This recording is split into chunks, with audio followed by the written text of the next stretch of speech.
Alright, good morning everyone. If you can hear purring, I have Tilly right by me, so you might hear that.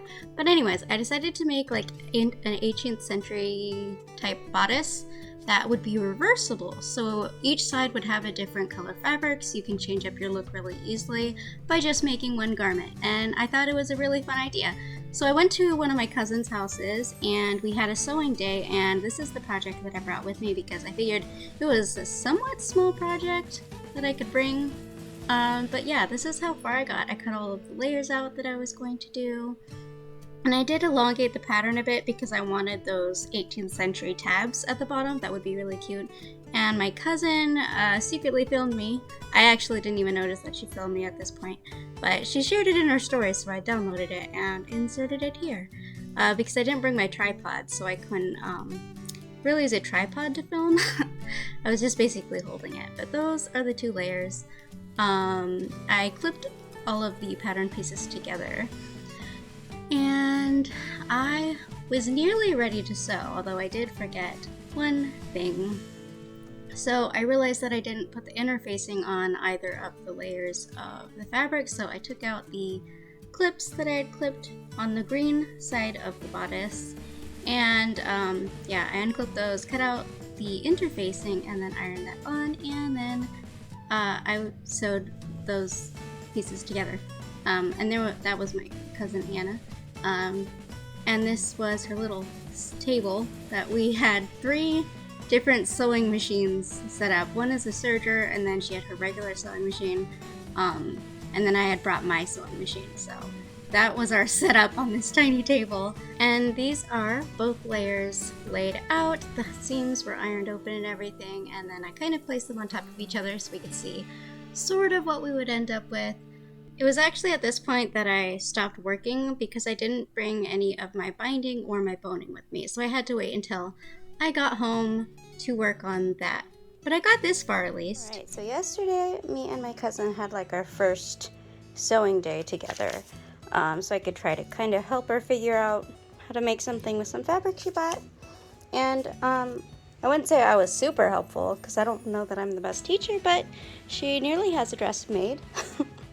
And I started making this, so I want this fabric to be on one side and then that fabric to be on the other, so I can flip the bodice either way and have different pattern depending on how I feel. So it will be like a 2-sided garment that I could flip out, so I think that'll be fun.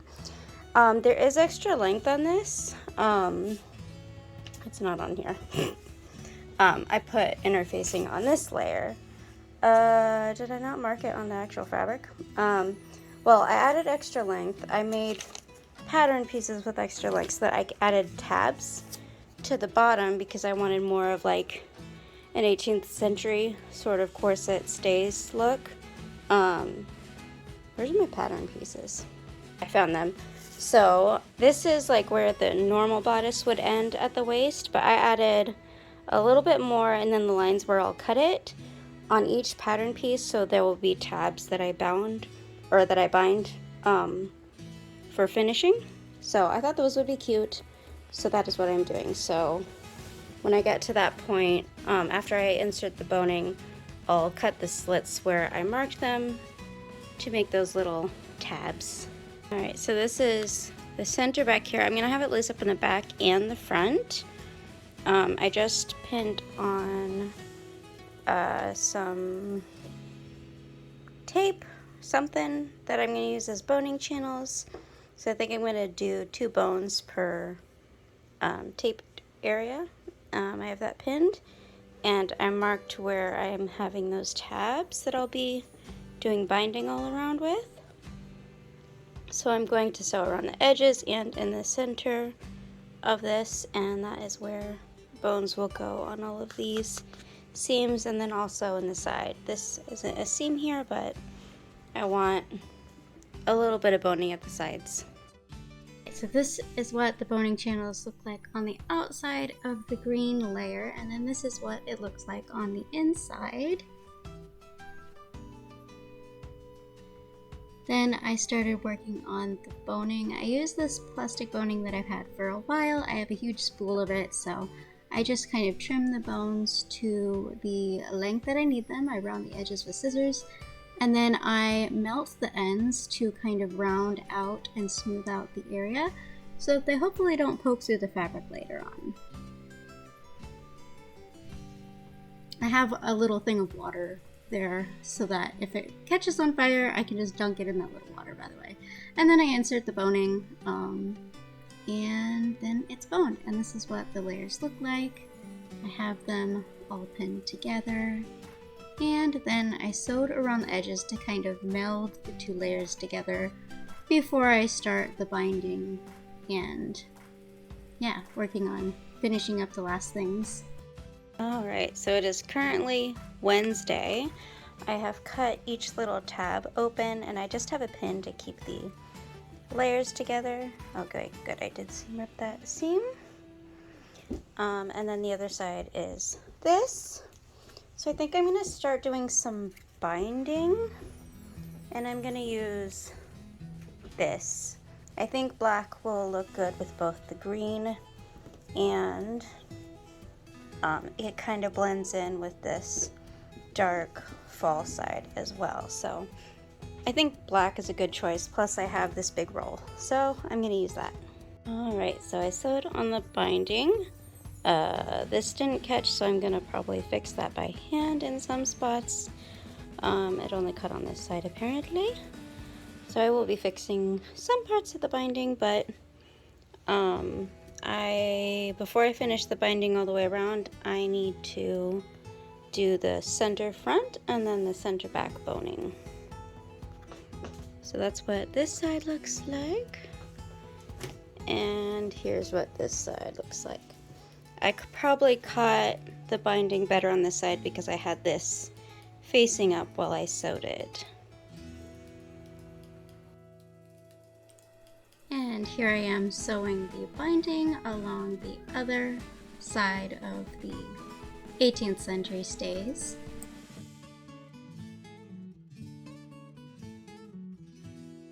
So because this is a reversible garment, I want to be able to wear it on either side with the different fabrics.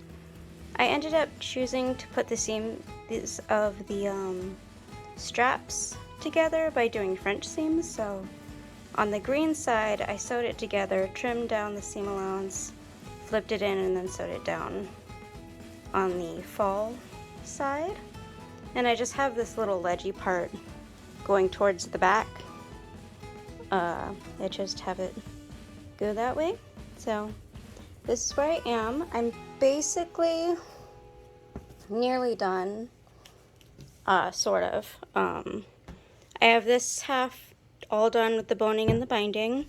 I do need to finish the edge of the armhole, and I need to do the eyelets, and then it'll be done.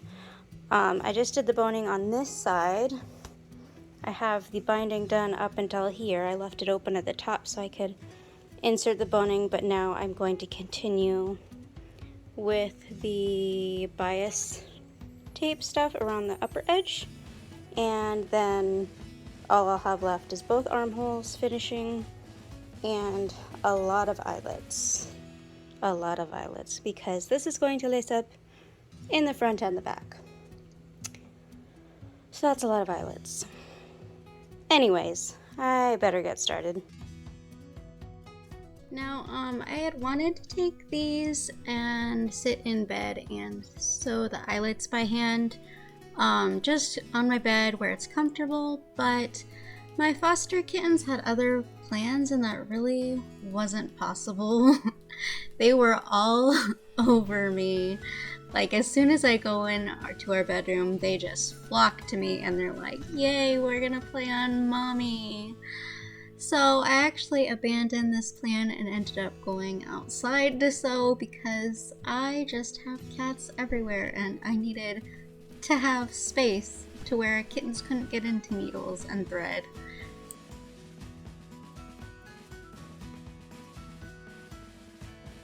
But admittedly, I did allow them to climb and play on me for a tad bit longer before moving on to attempting to finish my sewing project. Alright, so I brought my sewing outside and I'm sitting in a hammock that we have. so that I could try to do some of my hand sewing, because like everywhere I go inside of our house is there's cats and they want attention and they want to climb all over me. So in order to try to sit down and hand sew, I'm outside.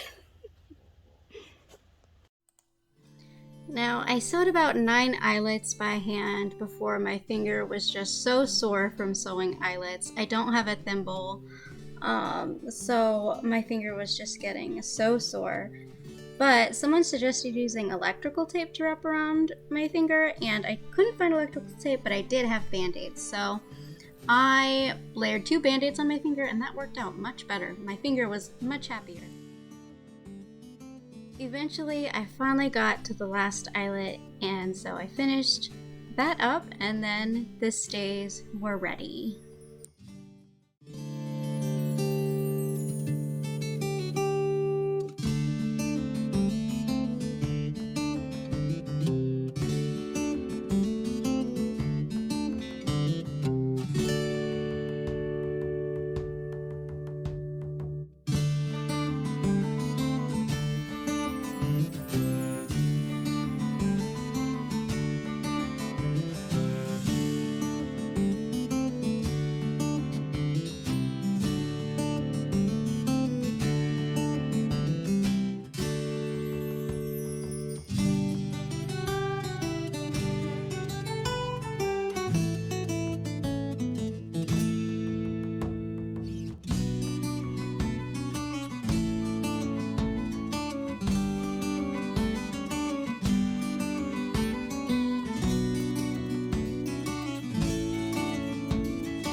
Okay, so I thought I would like this idea of like a reversible set of stays or bodices, whichever you want to call it, but I love it way much more than I thought I would. And it's super convenient because say you're gonna go to like a Renaissance fair or something for 2 different days, but you don't want to like bring a bunch, or you want to change up your outfit and look totally different. It looks totally different from each side, from the green to wearing the like fall colored. Can I get it? There we go. Like the straps are a little loose, but I still really like it. It's fine. It's not too bad. The first time I made this pattern, I was a little bit more chunky, so I made the same size that I did last time, but I have like lost like 10 pounds since then. So it fits me a little looser than I thought it would, but from the last time I made it. So next time I make it, I will make it just a tad bit smaller, but like this is so much fun. You can change up the color palette, like totally changes up your outfit. The green is super cute. It kind of looks more foresty, and then I really like the autumn looking side too. It just gives a different feel, and it looks like you have 2 different stays that you could wear for like looking like kind of a winchy 18th century character, but like that's so much fun. And it's really fun and what's the word? Versatile. I couldn't think of the versatile, because you can get like totally 2 different color palettes for outfits, and it looks really cute on both sides. I'm really happy with this. It's so cute.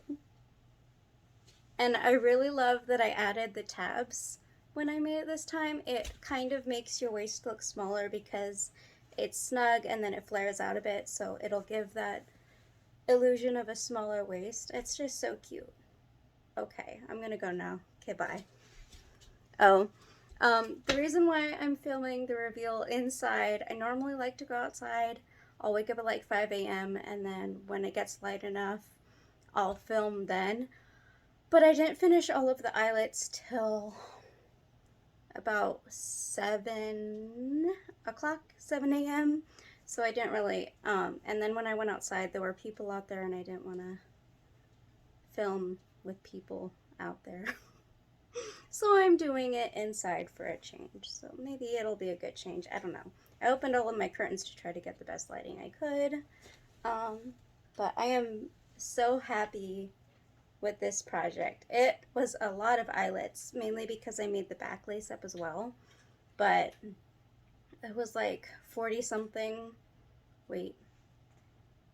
18. 32.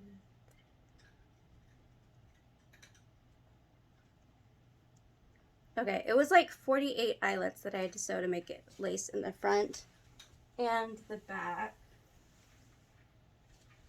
But I do think it looks really cute and I'm happy with how it looks. And you know what, if I ever were to gain weight or get pregnant or something, like having it lace up in the front and back is great because I can wear it for longer, and even has it's a little bit roomy right now, but I am so happy with it.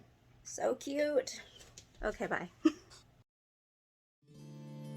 Oh yeah, and it was suggested that I could make like a Patreon or a Ko-fi account to kind of help with sewing supplies and supporting my channel. I'm not quite monetized yet. I still need a bit more watch hours, but if you'd like to help support me that way, that would be really cool, so I could put that money towards fabric and supplies for sewing and continuing to make videos like this.